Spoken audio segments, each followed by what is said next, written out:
بسم الله الرحمن الرحيم، والصلاة والسلام على رسول الله وعلى آله وصحبه. أما بعد، في هذا اللقاء هذا إن شاء الله معكم سوف نتكلم عن مسألة في غاية من الأهمية، موضوع سياسي وهو موضوع الساعة في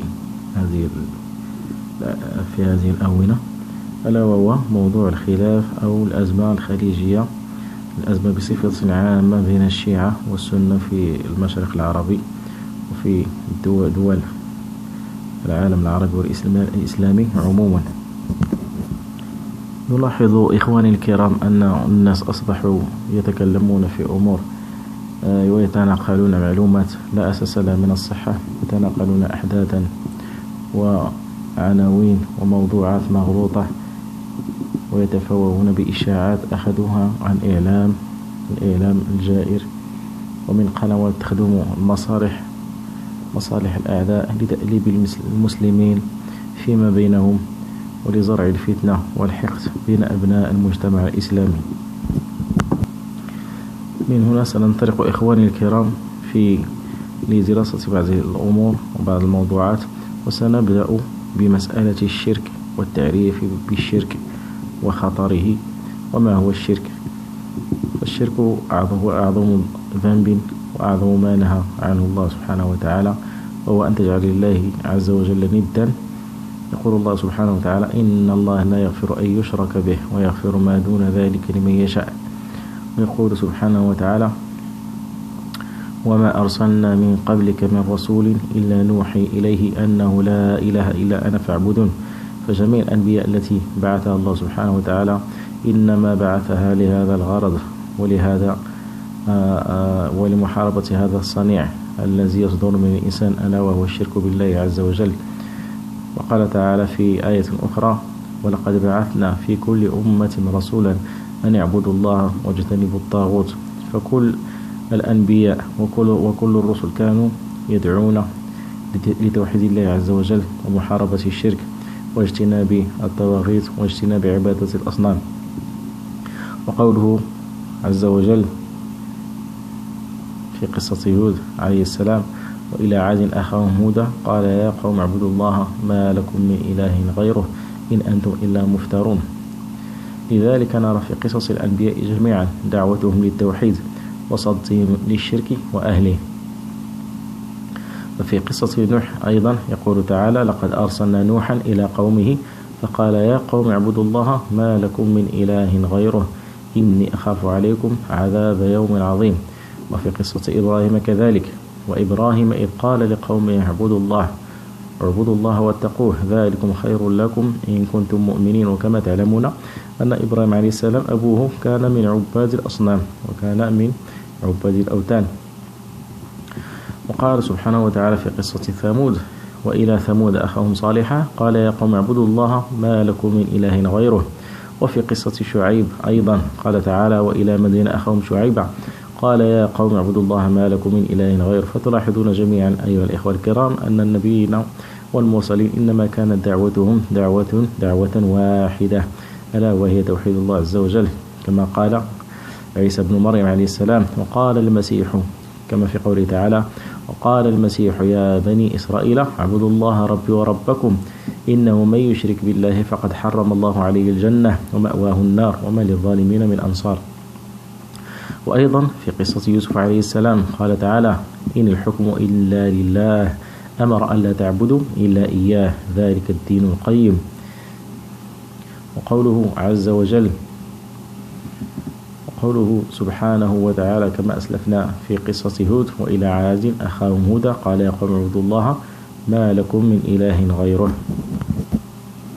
لذلك إخواني الكرام كان الشرك هو أحب عمل للشيطان. الشرك أشد شيئا يحبه الشيطان أشد شيئا يحبه هو الشرك. وفي الحديث أن النبي صلى الله عليه وسلم قال أن الشيطان يعطي كل يوم تاج لأتباعه من الشياطين الذين تسببوا في شرك ابن آدم بربه. يقول له أحد شياطينه ما دمت به حتى أشرك. فيقول الشيطان أنت يعني أنك أنت اللي تستحق التاج هذا، أنت يعني أنت من تستحق هذا التاج. فيمنحه إياه في ذلك اليوم. غايات ومرادات وأهداف شياطين الجن تطابقت مع غايات وأهداف شياطين الإنس في نشر الشرك ومحاربة التوحيد في كل زمان ومكان. ففي زماننا هذا كما نلاحظ في زماننا هذا أن شياطين الإنس وشياطين الجن قد تواطؤوا على هذا العمل، ألا وهو محاربة التوحيد بكل أشكال المحاربة، بالسلاح الإعلامي وبالسلاح الحربي، في الأخبار المسموعة وفي الأخبار المقروءة. يشجعون عبادة الأوثان وعبادة القبور، ومن دعا للتوحيد آذوه بالتشويه والتضليل. أي واحد تيدعي للتوحيد محاربة الشرك إلا وتأذوه، تسلطوا عليه الإعلام، تشوهوا له الصورة ديالو، ويسلطوا على جميع الموبقات بالتشويه والتضليل. وهذا ما نلاحظه في الآونة الأخيرة، بل وفي كل الأزمنة، وخصوصا الآن في بلاد الحرمين، لأنها هي بلاد والحمد لله تنبذ القبورية وتدعو إلى التوحيد، وذلك منذ أن قامت بهدم الأضرحة التي كانت مبنية على قبور الصحابة في عشرينيات القرن العشرين، في 1900 ربما 1923 24 25 قامت بهدم تلك البنايات التي كانت تبنى على قبور الصحابة رضي الله عنهم في مقبرة البقيع. فلذا منذ ذلك الحين قامت الدنيا ولم تقعد ضدهم بالتشويه والتضليل، وإنما هم طبقوا حديث النبي صلى الله عليه وسلم: لا تدع ولا تدع قبرا مشرفا إلا سويته. لأنه البناء على القبر إنما يشجع على الشرك، وعلى أن يتخذه الناس إلها من دون الله مع مرور الزمن. لذلك إخواني الكرام، القضية بين دول الخليج وقضية في الشرق الأوسط بين الشيعة والسنة هي قضية ناتجة عن الصراع السني الشيعي الذي غذاه الصهاينة بتواطؤهم في دعم الشيعة بالمشرق منذ الاحتلال البريطاني، رغم القصص والمسرحيات السينمائية التي يلعبونها فيما بينهم على أن الشيعة هم أعداء الصهاينة، وأنهم يهددون أمن اليهود، وأنهم كذا وكذا. والعكس هو الصحيح، فإيران حليفة للصهاينة في الخفاء، عدوة لهم في الإعلام فقط، أما في الأصل في الحق أنها حليفة لهم في الخفاء. فما يجري الآن في العالم الإسلامي إنما نسأل الله السلامة والعافية لا يبشر بخير. فأهل السنة لهم غافلون نائمون، والروافض والصهاينة هم مشتغلون لا ينامون. وسنبدأ بحمد الله وعونه بسرد 3 أحاديث في هذا الموضوع. الحديث الأول صححه الإمام الألباني رحمه الله تعالى، قال فيه صلى الله عليه وسلم: استمتعوا بهذا البيت فقد هدم مرتين ويرفع في الثالثة. قال ابن المنقر رحمه الله: يعني سيهدم مرتين، وهذا ما وقع، فقد هزم المرة الأولى على يد الحجاج بن يوسف الثقفي عندما تحصن ابن الزبير ببيت الحرام بالكعبة، فقام بضربه بالمجانيق، مما تسبب في هدم البيت في ذلك الزمان. قلنا في الحديث يعني أنه سيهدم مرتين، فالهدم الأول تم. قال: ويرفع في الثالثة، أي الهدم الثالث الذي سيكون على يد ذو السويقيتين الحبشي. في هذا الهدم قال النبي صلى الله عليه وسلم: فلا يعمر بعده أبدا، وهو من العلامات الكبرى لقيام الساعة. الحديث الثاني عند الفاكهي في أخبار مكة، وفيه عن سعيد بن سمعان أنه سمع أبا هريرة رضي الله عنه يحدث أبا قتادة رضي الله عنه قال: إن رسول الله صلى الله عليه وسلم قال: يبايع رجل بين الركن والمقام، ولن يستحل هذا البيت إلا أهله، فإذا استحلوه فلا تسأل عن هلكة العرب. ثم تأتي الحبشة فيخربونه خرابا لا يعمر بعده أبدا، وهم الذين يستخرجون كنزه. في هذا الحديث الذي رواه أبو هريرة رحمه الله تعالى، يقول فيه النبي صلى الله عليه وسلم: يبايع رجل بين الركن والمقام، بين الركن والمقام عند البيت الحرام، ولن يستحل هذا البيت إلا أهله، أي هؤلاء الذين سيخربون كما تبين في الحديث الذي قبله أنهم هم يدعون أنفسهم أنهم أهل البيت، فإذا استحلوه فلا تسأل عن هلكة العرب، فلا تسأل عن هلكة العرب. هنا يبدو وكأنه إشكال، كيف لشخص يبايع بين الركن والمقام ثم تكون النتيجة أن سيهلك العرب؟ فهذا الله تعالى أعلم، يشير إلى أنه هذا الرجل الذي سيبايع بين الركن والمقام ربما يكون غير عربي، وربما سيكون ولاؤه لبلاد أو لدولة غير عربية، فلا شك والله تعالى أعلم، والله عز وجل أعلم، نسأل الله السلامة والعافية، أنها ستكون دولة غير عربية، والله تعالى أعلم. والحديث الثالث عند ابن أبي شيبة عن يعلى بن عطاء عن أبيه قال: كنت آخذا بلجام دابة ابن عبد الله بن عمرو فقال: كيف أنتم إذا هدمتم البيت فلم تدعوا حجرا على حجر؟ قالوا: ونحن على الإسلام. قال: وأنتم على الإسلام. قلت: ثم ماذا؟ قال: ثم يبنى أحسن ما كان. قال: فإذا رأيت مكة، يعطي العلامات لهذه الواقعة، فإذا رأيت مكة بوعجت كظائم، ورأيت البناء يعلو رؤوس الجبال، فاعلم أن الأمر قد أضلك. إخواني الكرام، هذا حديث عظيم، ونحن نحاول التقريب فقط بين هذه الأحاديث التي بين أيدينا الثابتة عن النبي صلى الله عليه وسلم وبين الواقع، وبين هذا الواقع المر الذي نعيشه في هذا الزمان. هذا حديث عظيم فيه بعض علامات الساعة مما نشاهده الآن. قال: كيف أنتم إذا هدمتم البيت فلم تدعوا حجرا على حجر؟ قالوا: ونحن على الإسلام. قال: وأنتم على الإسلام. قلت: ثم ماذا؟ قال: ثم يبنى أحسن ما كان، يعني أن هذه الواقعة أن البيت سيهدم ثم يبنى كأحسن ما كان، ثم يبنى كأحسن ما كان، وثم هنا للترتيب مع التراخي كما يعلم أهل اللغة، ثم يبنى كأحسن ما كان.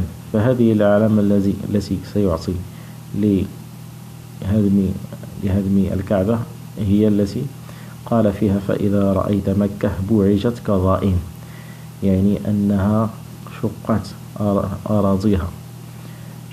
أراضيها بالأنفاق، بوعجت أي كثرت الشقوق في الأرض والأنفاق كظائم. هذه الكظائم هي من يسمى في الدارجة المغربية هي الخطارة أو الأنفاق، قال هذه العلامة. قال له: هذه هي العلامة، فإذا رأيت مكة بوعجت كظائم، ورأيت البناء يعلو رؤوس الجبال.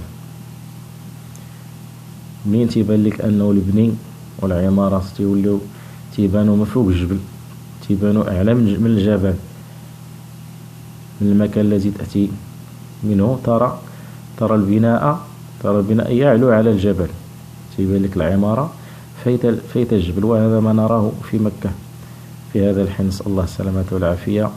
هذه العلامة متحققة الآن. فعندما يأتي الشخص المعتمر أو الحاج من جدة يرى تلك العمارات الشاهقة تظهر رؤوسها وتعلو رؤوسها فوق الجبال، وخصوصا عند بناء ذلك برج الساعة الذي بجانب البيت الحرام. فهذا نلاحظه الآن، ونسأل الله عز وجل السلامة والعافية فيما هو قادم. قلت: هذه حقائق نحن ما عملناه وأن حاولنا أن نقرب بين هذه الأحاديث وبين ما هو واقع الآن.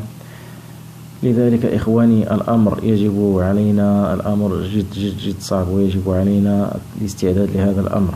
فالمسألة ليست هينة كما يظنها كثير من الناس. ولربما قام بعض الناس بالتعاون وبالتواطؤ بالكلام وبالإشاعات وبنقل الأخبار وبالسب وبالشتم لصالح الأعداء، لصالح الأعداء، ولا يدرون ماذا يعد لهم في الخفاء. قلت لذلك ولتحقيق هذا الهدف قام أعداء الدين باستعمال جميع الوسائل الإعلامية والقنوات الفضائية.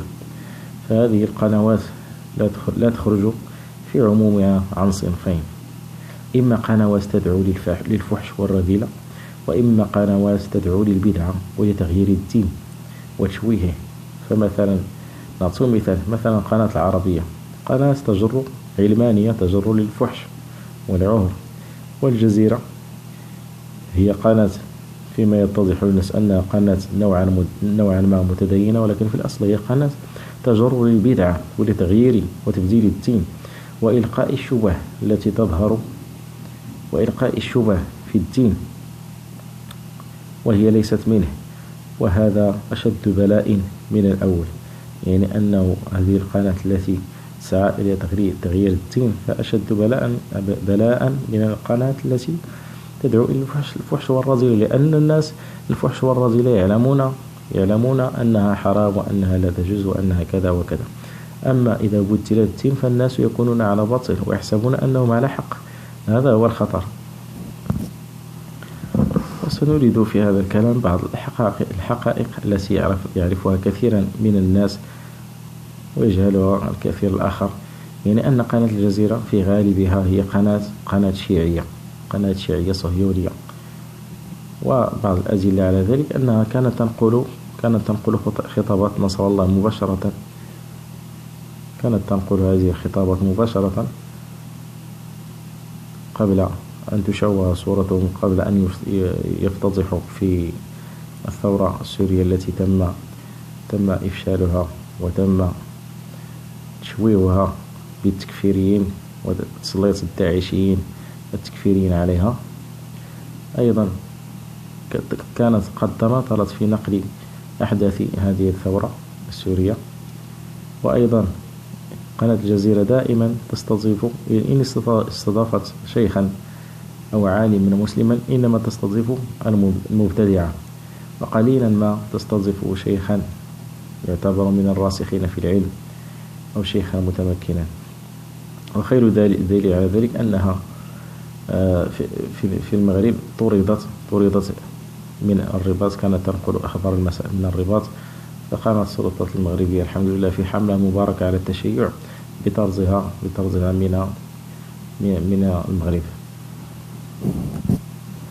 قلت وهذه القناة دائما تتحامل على الفكر السني المتشبت بالكتاب والسنة، وتتحامل عليه بالتشويه وبالتضليل، وتحاملها على المملكة العربية السعودية دائما وإدخال الشكوك حول علاقاتها بالغرب. فكلما كانت هناك علاقات ولقاءات بين العربية السعودية ورؤساء أمريكا تقوم بتضخيم هذا الحدث وكونه كذا، ولا يعقل أن يكون هناك علاقة بين، عكس ذلك تقوم بتلميع صورة الشيعة وإيران بطريقة غير مباشرة، فتلمع صورتهم على أنهم معادون لأمريكا وأنهم معادون لإسرائيل وأنهم يملكون السلاح النووي الذي قد يدمر إسرائيل في هذه الساعة. جميع هذه الأخبار تجعل الناس العوام يتعاطفون مع إيران ومع الشيعة، ويتصورون أن الأمر فيه عداوة وفيه حقيقة حرب وفيه تهديد، لكن الأمر عكس ذلك، الحقيقة عكس ذلك تماما. انظروا إلى هذه القناة، لماذا تسكت عن الساقة الصهيونية الإيرانية التي بموجبها تم تسليم الحكم للشيعة في أفغانستان، وتم تسليم الحكم للشيعة في العراق وفي لبنان، ويسعون جاهدين لكي يسلموا التشيع والشيعة الحكم في اليمن. لهذا إخواني الكرام، هذه مسائل خطيرة لا يجوز للإنسان أن يخوض فيها، خصوصا إذا كان ليس له علم وليس له معرفة بدقائق الأمور، فهذا الأمر خطير جدا. النبي صلى الله عليه وسلم يقول في الحديث: كفى بالمرء إثما أن يقول أن يحدث بكل ما سمع. الإنسان لا يجوز له كلما سمع خبرا في قناة ما أن يقوم بسرده على أناس آخرين وبكذا وكذا، فينبغي على الأمر أن لا يخوض فيما لا يحيط به علما. وهم يريدون استئصال الإسلام من مركزه وبؤرته وقلبه النابض في الحرمين الشريفين. لذلك أخي الكريم كن يقظا ولا تنجر وراء الإعلام المضلل، وعلى الأقل هنا الحمد لله في المغرب قف وراء ملكك، وقف وراء من ولاه أمر بلادك في هذه المسألة. فالمغرب ولله الحمد فطن في هذه المسائل. المغرب الحمد لله دائما نسمع أنه يقف وراء المملكة العربية السعودية، وأنه معهم، وأن مصيرهم مشترك.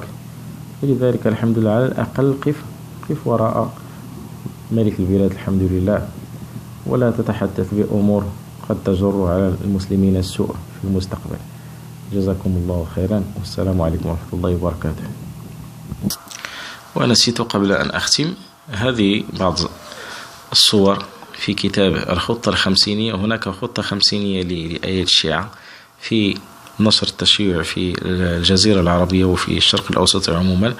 ترون أن خريطة إيران كما ترون الآن هي هذه. وبعد تسليم الحكم في العراق لإيران، تلاحظون أن الخارطة أصبحت تشمل إيران ودولة العراق، وهم يخططون مستقبلا لأن تشمل جل الجزيرة العربية بما في ذلك السعودية وقطر والإمارات والبحرين وسلطنة عمان واليمن والكويت. تلاحظون هذه مخططاتهم لكي يسيطروا على الجزيرة العربية بكاملها. نسأل الله السلامة والعافية. هذا أمر خطير. تلاحظون التواريخ 2017